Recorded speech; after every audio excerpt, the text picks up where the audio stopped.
समयमा बोल्न चाहनुहुने मान्य सदस्यहरूको लागि 1 मिनेटको समय निर्धारण गरिएको छ। सर्वप्रथम मान्य सदस्य बिना लामा। सभामुख महोदय, आजबाट सुरु भएको एसई परीक्षार्थी विद्यार्थी भाइ बहिनीहरूलाई परीक्षा सफलताको शुभकामना व्यक्त गर्दै विगत 2 सातादेखि डन्डीको मूल्यमा अस्वाभाविक मूल्य वृद्धि भएको छ। प्रत्येक पटक केही मूल्य थप्दै लगातार मूल्य वृद्धि गर्ने र सरकारका जिम्मेवारी मन्त्रीले संसदीय समितिमा हाकाहाकी मूल्य वृद्धिको समर्थनको समाचारले सरकार जनताप्रति कति पनि जिम्मेवार नभएको प्रष्टै छ। शिथिल आर्थिक अवस्थालाई जागृत गराउनु पर्नेमा निर्माणको मुख्य सिजनमा यस प्रकारको कार्यले समग्र निर्माण क्षेत्र त प्रभावित भएको छ नै, कालो बजारी तथा केही अन्य सामाजिक अपराध तथा सजाय ऐन 2032 खारेज भएपछि उपभोक्ता हितको लागि सरकार बढी चनाखो हुनुपर्नेमा व्यवहारमा त्यस्तो देखिएन। त्यस्तै सिमेन्टमा भएको मूल्यवृद्धिमा पनि सरकारको भूमिका निरीह देखिएको छ। सभामुख महोदय, तसर्थ डन्डीमा भएको मूल्यवृद्धिमा छानबिन गरी मूल्यमा अस्वाभाविक कार्टेलिङ संलग्न उप कारबाही गर्नको लागि सभामुख मार्फत सरकारसँग जोरदार माग गर्दछु। विगत 38 दिनदेखि धनुषा जिल्लाको सबैला नगरपालिका वडा नम्बर 11 का वडा अध्यक्ष सुशासनको अनसनमा हुनुहुन्छ। उहाँको जीवन रक्षा गरियोस्, मानव अधिकारको ध्यान आकर्षित होस् र सरकारले जीवन रक्षा गरोस्। र साथसाथै यो संसदमा आउँदै गर्दा आजकल धेरै कुरा सुनिन्छन्। फागुन 25 गते हाम्रो राजालाई हामी नेपाली जनताले नेपालको राष्ट्रिय झण्डामा स्वागत गरेको कसैका विरुद्धको आन्दोलन होइन।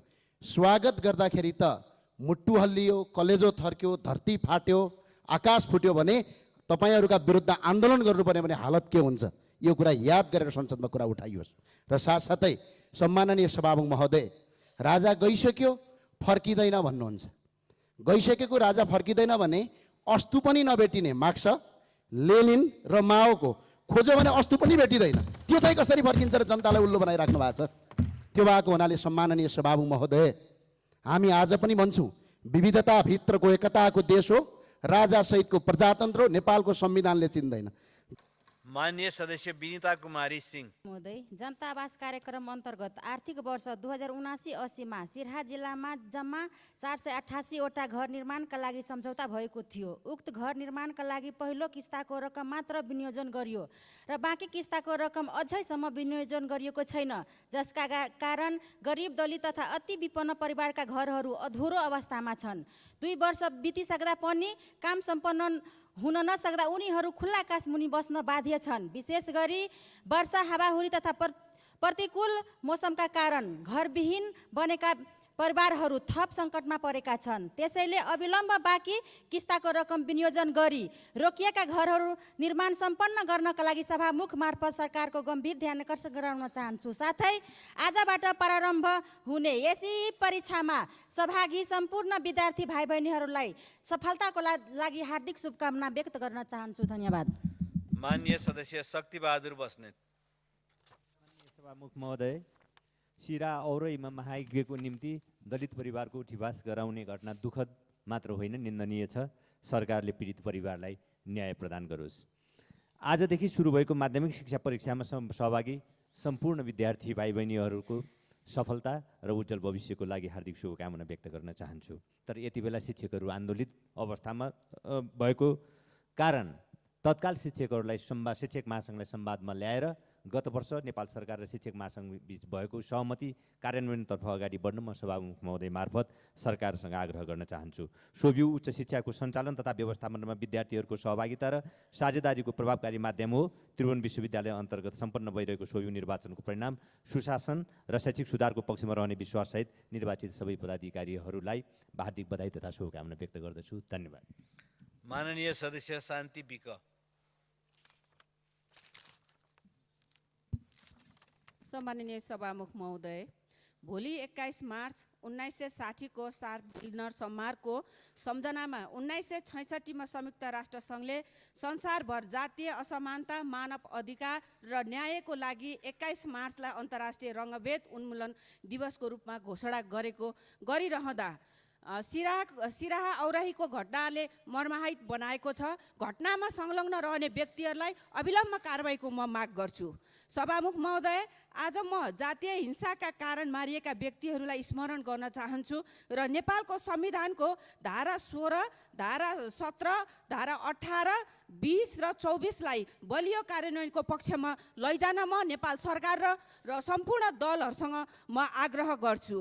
सभामुख महोदय, जातीय विभेदका कारण मारिएका जातीय असमानता र विभेदको प्रभावबारे अध्ययन गर्न पाठ्यक्रममा समावेश गर्न पनि म माग गर्छु र टिचिङ हस्पिटलमा 9 वर्षदेखि मृत अवस्थामा लास बनेर बसिरहेको माननीय सदस्य सन्तोष परियार।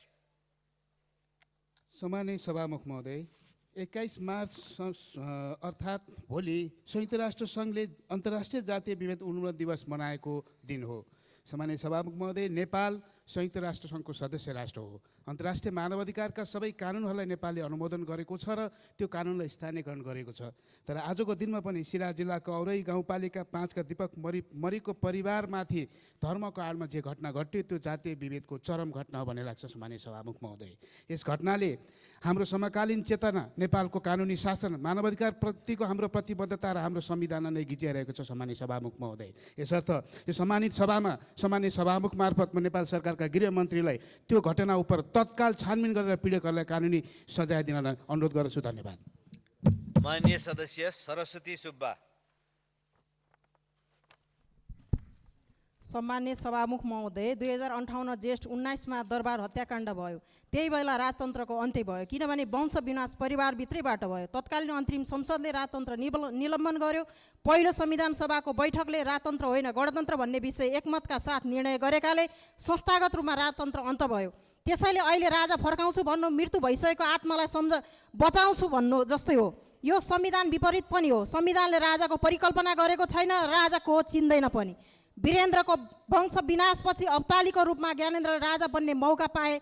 दलहरूले त्यो मौका उनलाई दिए, तर उनले के गरे? नेपाली समाजको आकाङ्क्षा विपरीत दलहरूमाथि प्रतिबन्ध लगाए, नेताहरूलाई थुक्ने काम गरे, सञ्चार माध्यममाथि प्रतिबन्ध लगाए, नागरिकले बोल्न पाउने अधिकार कुण्ठित गरे, नेपाललाई तानाशाही सैनिक शासन लाने प्रयत्न गर्दा जनताको विद्रोहबाट ज्ञानेन्द्र सत्ताच्युत भएका होइनन्। आज त्यही राजा पुनः ल्याउँछौँ भन्नु दिवा सपना मात्रै हो। सभामुख महोदय, राजा ल्याउँछौँ भन्नेलाई मेरो चुनौती 2084 को निर्वाचनबाट 2/3 ल्याएर संविधान अनुसार राष्ट्रपति बन्न संविधानले रोकेको छैन। त्यसै माननीय सदस्य सरिता भुसाल। माननीय सभामुख महोदय, पश्चिम नवलपरासी जिल्लाको भारतीय सीमासँग जोडिएका पालीनन्दन, सरावल लगायतका गाउँपालिकाका झरही, धनेवा जस्ता नदीको बाढीका कारण 3 दशकभन्दा बढी समयदेखि डुबानका समस्या भोग्दै आएका छन्, जसका कारण हजारौँ बिघाको खेतीपाती नष्ट हुनका साथै धनजनको क्षति हुँदै आएको छ। डुबान नियन्त्रणका लागि स्थानीयबाट पटक पटक सरकारको ध्यान आकर्षण गराइए पनि सुनाइ हुन सकेको छैन। झरही र धनेवा खोलाको पानी निकासको उचित व्यवस्था हुन नसक्दा गण्डक सम्झौतापछि निर्माण गरिएका साइफनहरू मर्मत सम्भारको अभावका कारण जीर्ण अवस्थामा रहेकोले बाढी जोगाउन बनाइएका बाँध नै डुबानको कारण बनेका छन्। यहाँका नदीहरूको पानी निकास भारततर्फ रहेकोले भारतमा जाने पानीको व्यवस्थापन नभएसम्म नेपालले डुबान नियन्त्रण गर्न सक्दैन। तसर्थ भारत सरकारसँग समस्या समाधानको लागि पहल गर्न र निर्माणका लागि उचित बजेट प्रबन्ध गर्न सभामुख मार्फत सरकारको ध्यान आकर्षण गराउँछु। धन्यवाद। माननीय सदस्य शान्ति चौधरी। सम्माननीय सभामुख महोदय, 21औं शताब्दीमा पनि जातीय विभेदकै कारण दलित घरेलु श्रमिक महिला ठहर धाँतेर काम गर्न बाध्य भएका छन्। राजधानीमा समेत आफूहरूले जात थर धाँतेर काम गर्न बाध्य भएको महिलाहरूले बताउनु भएको छ। जातीय भेदभावलाई कानुन नै बनाएर प्रोत्साहन गरे पनि गाउँघरमा मात्र नभई सहरमा समेत भेदभाव कायमै रहेको उहाँहरूको भनाइ छ। म सम्माननीय सभामुखज्यू मार्फत महिला पुरुषले गर्ने समान कामका समान ज्याला, सामाजिक सुरक्षासँग जोड्ने र सरकारले तोकेको न्यूनतम तलब पाउने कुराको ग्यारेन्टी गर्न सरकारको ध्यान आकर्षण गर्न चाहन्छु। बेरोजगार दलित जनजाति सीमान्तकृत वर्गका महिला दिदीबहिनीहरूको लागि विशेष प्याकेज बनाई सिपमूलक तालिम दिई उद्यम र उत्पादनमा जोड्न समेत अनुरोध गर्दछु। धन्यवाद। माननीय सदस्य सीता कुमारी राणा। सम्माननीय सभामुख महोदय, आजदेखि सुरु भएको एसएससी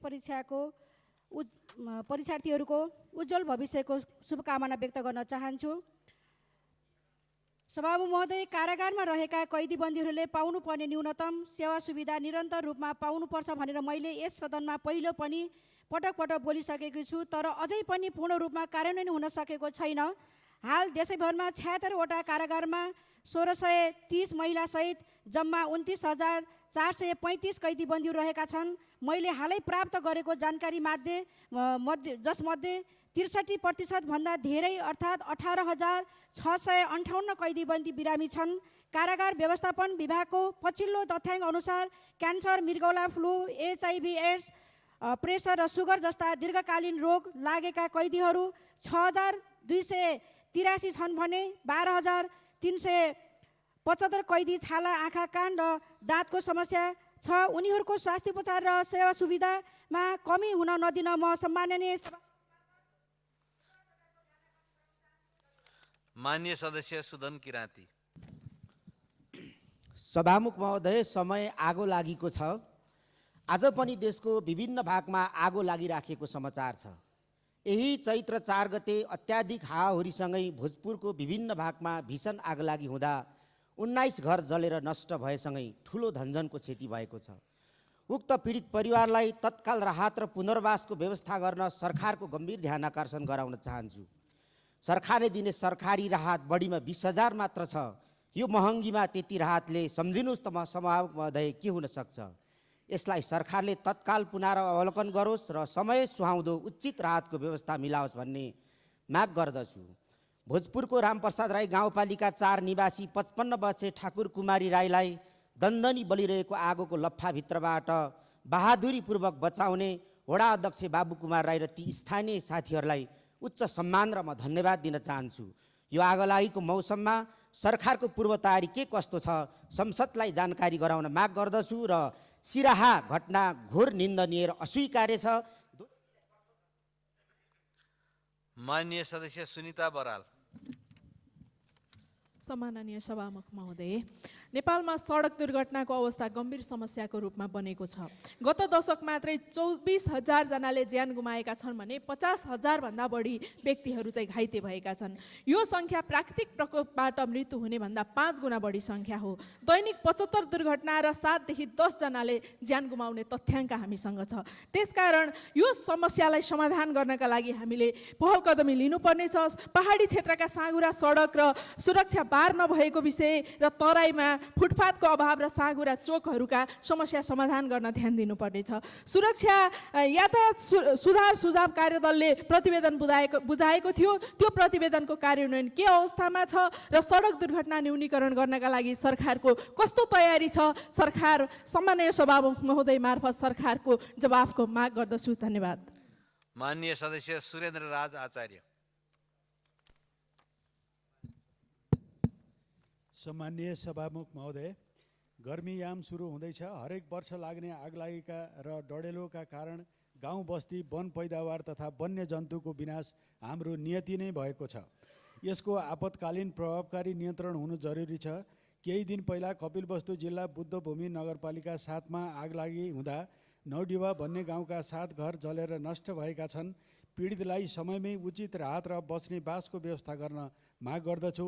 साथै यसरी वर्षेनी लाग्ने आगलागीका कारण सहर मात्र होइन गाउँ बस्तीमा समेत अत्यधिक प्रदूषणका कारण आम नागरिकको स्वास्थ्यमा गम्भीर असर पर्ने हुँदा समयमै यस्ता विपत्तिप्रति सतर्क रहन र रोकथाम गर्ने प्रभावकारी उपाय अवलम्बन गर्न सभामुख मार्फत सम्बन्धित निकायको ध्यान आकर्षण गर्दछु। धन्यवाद। माननीय सदस्य सुशीला सिरपाली ठकुरी। महोदय, सम्पन्न भइरहेको यो सोभियो निर्वाचनमा निर्वाचित विद्यार्थीहरूलाई बधाई तथा धन्यवाद दिन चाहन्छु र साथै देशका कर्णधार भविष्यका उत्तराधिकारी विद्यार्थी भाइ बहिनीहरूको आजबाट सुरु हुन लागेको एसई परीक्षामा भाग लिइरहनुभएका सम्पूर्ण विद्यार्थीहरूको सफलताको शुभकामनासँगै उज्जवल भविष्यको कामना गर्दछु। भोलि 21 मार्च 60औं अन्तर्राष्ट्रिय जातीय भेदभाव उन्मूलन दिवसको सम्पूर्णमा मानव चेतनाको समानताको विकास होस् भन्ने शुभकामना पनि व्यक्त गर्न चाहन्छु। साथै सिराको अहरै घटनाको घोर भर्सना गर्दै पीडितहरूको रक्षा र न्याय दिँदै पीडकलाई कडा कारबाहीको जोरदार माग गर्न चाहन्छु र राज्य जनताप्रति गम्भीर हुन पनि अनुरोध गर्न चाहन्छु। धन्यवाद। लाल सलाम। माननीय सदस्य सुशीला श्रेष्ठ। माननीय सदस्य सुशीला श्रेष्ठ। माननीय सदस्य सुशीला श्रेष्ठ। माननीय सदस्य सुहाङ नेम्बाङ। सम्माननीय सभामुख महोदय, आज नेपालभरका हजारौँ विद्यार्थीहरू एसई परीक्षा दिइराख्नु भएको छ। म उहाँहरूलाई सफलताको शुभकामना दिन चाहन्छु। शिक्षाकै कुरा गरौँ, इलामको साक्षरता दर 83% रहेको छ। इलाम सदरमुकाममा मरब क्याम्पस, आदर्श मावि लगायत केही विद्यालयहरूले न्यूनतम शिक्षाका मापदण्ड पुरा गरेका छन्। तर ग्रामीण क्षेत्रहरू जस्तै माङ्सेबुङ, फाकपोक्तुम, चुलाचुली, माई, दिउमाईमा कतिपय विद्यालयहरूमा उचित कक्षाकोठा, पुस्तकालय, आधुनिक प्रविधिको अभाव रहेकोले विद्यार्थीहरूको सिकाइमा प्रक्रियामा गम्भीर असर परेको छ। त्यसैले इलाममा शैक्षिक केन्द्रका रूपमा विकास गर्न म सरकार समक्ष इलाममा शैक्षिक पूर्वाधारको प्राथमिकता, आधुनिक पाठ्यक्रम सुधार र उच्च शिक्षाको पहुँच विस्तारका लागि माग गर्न चाहन्छु। हाम्रो भविष्यका पुस्ताहरूलाई उत्कृष्ट शिक्षा प्रदान गर्न सरकारको ठोस योजना र लगानी अपरिहार्य छ। धेरै धेरै धन्यवाद। माननीय सदस्य सूर्य प्रसाद ढकाल। सम्माननीय सभामुख महोदय, खल्ला झगडिया, विशम्बरपुर र चुके नालाको तटबन्धन बर्खा सुरु हुनुभन्दा अगाडि गरिएन भने राप्ती सोनारी वडा नम्बर 7 को सम्पूर्ण भूभाग, नारायणपुर गाउँपालिकाका सबै वडाहरू डुबानमा पर्ने र 60,000 भन्दा बढी जनता विस्थापित हुने, हजारौँ बिघा जमिन बगरमा रूपान्तरित हुने भएको हुँदा बर्खा सुरु हुनुभन्दा अगाडि नै तटबन्धनको लागि बजेटको व्यवस्थापन गरिदिनको निम्ति अनुरोध गर्दछु। सभामुख महोदय, राप्ती सोनारी वडा नम्बर 1 कुसुम राप्ती नदी बैरैया र अम्बुवामा जोड्ने पक्की पुल, नारायणपुर गाउँपालिका मटैया हुँदै डुडुवा गाउँपालिकाको बेतनी जोड्ने राप्ती नदीमा पक्की पुल, राप्ती सोनारी गाउँपालिका वडा नम्बर 2 कचनापुर मधुवा खोला र राजपुरको परुवा खोलामा पक्की पुल, राप्ती सोनारी वडा नम्बर 9 महादेवा खोलामा पक्की पुल निर्माणको लागि बजेटको व्यवस्थापन गरिदिनको निम्ति सभामुख मार्फत नेपाल सरकारसँग जोरदार माग गर्दछु। आजबाट सुरु हुने एसई परीक्षामा सहभागी सबै विद्यार्थीहरूलाई सफलताको शुभकामना व्यक्त गर्न चाहन्छु। माननीय सदस्य सूर्यबहादुर थापा छेत्री। सम्माननीय सभामुख महोदय, म आज तारामण्डल मुनि असुरक्षित बसोबास गरिरहेका, बाढी पहिरो, हावाहुरी, आगजनी र भूकम्पले घर चर्केका, भत्केका, खरको छाना, फुसको छाना, खपटा र ढुङ्गाको छाना कहिले बदलिन्छ भनेर अपेक्षा गरेका नागरिकहरूको बारेमा कुरा गर्न गइरहेको छु। सुरक्षित नागरिक आवास कार्यक्रम सम्पन्न गरेर यी नागरिकहरूको बसोबासलाई सुरक्षित गर्ने दायित्व राज्यको हो। प्युठान जिल्लामा 2327 जना नागरिकलाई सिफारिस गरिएकोमा अहिलेसम्म यो कार्यक्रम व्यवस्थित रूपमा अगाडि बढ्न सकेको छैन। जम्मा 445 जनाको मात्रै यो वर्ष कार्यक्रम छ। म सबैलाई यो कार्यक्रममा समेटेर यो जिल्लालाई सुरक्षित नागरिक आवासयुक्त जिल्ला घोषणा गर्ने गरी कार्यक्रम अघि बढाउन जोरदार माग गर्दछु। धन्यवाद। माननीय सदस्य शोभिता गौतम। मनौरा नगरपालिका वडा नम्बर 8 वैद्यचौर नजिक 3 वर्ष अगाडि गएको पहिरोको कारण रोडको डिल पूर्ण रूपमा भत्किएको थियो। केही पशु चौपायाहरूको पनि लडेर मृत्यु भएको थियो। रोडमा पहिरो गएको कारण रोडको किनारामा भएका घरहरू जोखिममा परेका थिए। तर सभामुख महोदय, सो स्थानमा तत्कालीन सरकारमा रहेका पार्टीका कार्यकर्ताको घर अगाडि रहेको बाटोमा थोरै मात्र ग्याबिन वाल लगाएर संरक्षण गरियो र सर्वसाधारण स्थानीयको घर अगाडिको बाटो जुन पहिरोले आधा भत्किएर जोखिममा परेको छ र घर पनि लड्न सक्ने जोखिममा छ, त्यो स्थानमा अझै पनि 2077 सालदेखि अहिलेसम्म मर्मत गरिएको छैन। म सामान्य सभामुख महोदय मार्फत सरकारलाई सोध्न चाहन्छु कि यो देशको बजेट पार्टी कार्यकर्ताको लागि मात्रै हो? सभामुख महोदय, म सरकारको गम्भीर ध्यानाकर्षण गराउँदै जोखिममा रहेका घर अगाडिको पहिरो रोकथाम गरी सडक पुनर्निर्माण गर्न अनुरोध गर्दछु। साथै दाङ लमईको सिसौ बगरमा तारबारले घेरेर बन्दक बनाइएका गाईगोरुहरू भोकले तिर्खामा छटपटाइरहेका र प्लास्टिक खान बाध्य भएको गाईगोरुहरू मरणासन्न स्थितिमा पुगेको भन्ने समाचार आएको छ। यो अमानवीय क्रियाकलापमा माननीय सदस्य सञ्जय कुमार गौतम। 15औं स्मृति दिवस महानायक गिरिजाप्रसाद कोइरालाप्रति हार्दिक श्रद्धा सुमन व्यक्त गर्न चाहन्छु। आजबाट एसई परीक्षा सुरु भयो। सम्पूर्ण विद्यार्थी भाइ बहिनीहरूलाई हार्दिक शुभकामना व्यक्त गर्न चाहन्छु। सभामुख महोदय, 72 सालको बाढीले बर्दिया जिल्लाको मेरो निर्वाचन क्षेत्रलाई तहस नहस पार्यो। हजारौँ घरहरू डुबानमा परे, हजारौँ मान्छेहरू विस्थापित भए। त्यो नदी नियन्त्रणका लागि हामीहरूले एउटा बबई भादा ओरै नदी नियन्त्रण आयोजना स्थापित गऱ्यौँ र त्यसको डिपिआर पनि भयो, काम पनि सुरु भयो। अहिले कता कता सुनेको छु नेपाल सरकारले त्यो आयोजनालाई कर्णाली सिँचाइ आयोजना, कर्णाली नदी नियन्त्रण आयोजनासँग गाभ्ने प्रयास गरिरहेको छ। मेरो निर्वाचन क्षेत्रबाट त्यो आयोजना, त्यो अफिसलाई हटाउने तयारी गरिरहेछ भन्ने सुनेको छु। यो साह्रै दुर्भाग्यपूर्ण हुन्छ। म बर्दिया जिल्लाको मेरो निर्वाचन क्षेत्रका सम्पूर्ण जनताको तर्फबाट, जनप्रतिनिधिका हैसियतले नेपाल सरकारलाई सावधान गर्न चाहन्छु, सचेत गराउन चाहन्छु। यो दुस्साहस नगरोस्। त्यो जिल्लामा बाढीको साह्रै ठुलो प्रकोप हुन्छ, बबई नदीले साह्रै ठुलो क्षति गर्छ। माननीय सदस्य हर्कमाया विश्वकर्मा। सम्माननीय सभामुख महोदय, भोलि चैत्र 8 गते 21 मार्च रङ्गभेद उन्मूलन दिवस विश्वभर मनाइरहँदा हाम्रो देशमा भने अहिले पनि दलित समुदायले विभिन्न प्रकारको विभेद भोग्न बाध्य छन्। यस्तै घटना घटेको छ सिराहा जिल्लाको औरही गाउँपालिका 5 को सडक किनारमा विगत 25 वर्षदेखि बस्दै आएका दीपक र अनिता मरिकको परिवारलाई सरकारले 5 वर्ष अगाडि जनता आवास कार्यक्रम अन्तर्गत घर बनाइदिएको थियो। तर अहिले सोही ठाउँमा यज्ञको आयोजना गरिएकोले यज्ञका कर्ता भनेर चिनिने बजरङ्गी बाबाको निर्देशनमा गाउँपालिका अध्यक्ष शिवजी यादवले शक्ति प्रयोग गरी पालिकाको जेसिबी ल्याई मरिकको घर भत्काई विस्थापित बनाएको छ। यस्तो अमानवीय मानव अधिकार उल्लङ्घन हुने, जातीय विभेद गर्ने अध्यक्षलाई र सो घटनामा संलग्न हुने सबैलाई कारबाहीको दायरामा ल्याउनको लागि म सभामुख मार्फत सरकारसँग जोरदार माग गर्न चाहन्छु। धन्यवाद। माननीय सदस्य हितराज पाण्डे। माननीय सभामुखज्यू, आजदेखि सुरु भएको एसई दिने सबै विद्यार्थी भाइ बहिनीहरूलाई हाम्रो दलको तर्फबाट सफलताको हार्दिक शुभकामना व्यक्त गर्दछु।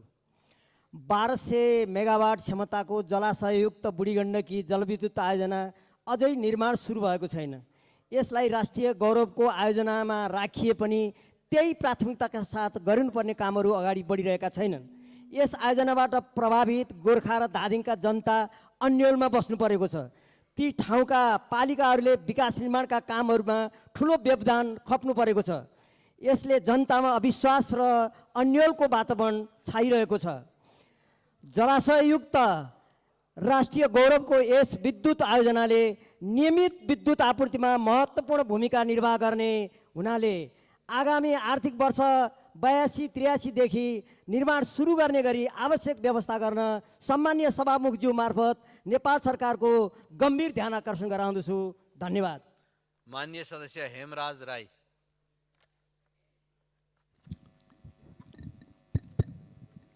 सम्माननीय सभामुख महोदय, देशको पहाडी र हिमाली जिल्लाहरू विकासमा कमजोर रहेको कुरा हामी सबैलाई थाहै छ। भोजपुर जिल्ला पनि एउटा पहाडी जिल्ला नै हो। तर देशको राजनीतिक र सामाजिक परिवर्तनमा ऐतिहासिक योगदान गर्ने यो जिल्लाको विकासमा सरकारहरू उदासीन पाइनु भने साह्रै दुःखद कुरा हो। आज पनि जिल्ला उत्तरको साल्पा सिलिचो र दक्षिणको हतुवागढीलाई जिल्ला केन्द्रसँग जोड्ने सडकको निर्माण बजेट अभावमा अनिश्चित छ।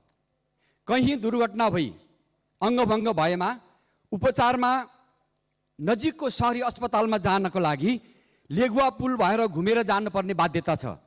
त्यसैले उत्तर दक्षिण जोड्ने सडक निर्माण सुनिश्चित गर्न निर्माणाधीन चुहार पुल, सुनबालुवा पुल र कात्तिके घाट पुल यही वर्ष निर्माण पुरा गर्न, सतीघाट र अँधेरीघाटमा नयाँ पुल निर्माण गर्न, साथै जिल्ला केन्द्रमा एक ट्रमा सेन्टर स्थापना गर्न म सभामुख महोदय मार्फत सरकारसँग जोरदार माग गर्दछु। अन्तमा मुस्लिम समुदायलाई माननीय सदस्य हृदयराम थाने। सम्मानीय सभामुख महोदय, देशको कुल जनसङ्ख्याको 98% विद्युतको पहुँच रहेको भनिए तापनि कर्णाली प्रदेशका 57% घरधुरीमा मात्र विद्युतको पहुँच पुग्नु र न्यूनतम आधारभूत सुविधा मानिएको विद्युत कर्णालीको 10 जिल्लामा अझै नपुग्नुमा काली लाग्दो अवस्था हो। 2045 सालमा विस्तार गरिएको कोलपुर सुर्खेत 33 केबी प्रसारण लाइनको भरमा कर्णाली प्रदेशमा विद्युत सेवा सञ्चालन भइरहेको छ। भोल्टेजको कम हावा चल्यो कि बिजुली जाने र लोड सेडिङ भइरहने समस्याबाट कर्णालीवासी जनता आजित हुनु परेको छ। स्तर उन्नति समेत नभएको 36 वर्ष पुरानो 33 केबी प्रसारण लाइनले हाल कर्णालीको जनसङ्ख्याको मागलाई धान्न सक्ने अवस्था नै छैन। त्यस्तै करिब 3 वर्षदेखि एनएआईआईबीबी प्रोजेक्ट मार्फत कर्णालीका जिल्लाहरूमा पूर्ण विद्युतीकरणको काम गरिरहेकोमा हालसम्म पनि काम सम्पन्न हुन सकेको छैन। तसर्थ कर्णाली प्रदेशका दौडै जिल्लामा विद्युतीय समस्यालाई स्थायी समाधान गर्न निर्माणाधीन 132 केबी कोइलपुर सुर्खेत विद्युत प्रसारण लाइन काममा बाँकेको बानियाबारमा देखिएको विवाद तुरुन्त समाधान गरी 132 केबी प्रसारण लाइनको काम यथाशीघ्र सम्पन्न गरियोस्। धन्यवाद। माननीय सदस्य ज्ञानबहादुर साई। माननीय सदस्य ज्ञानु बस्नेत।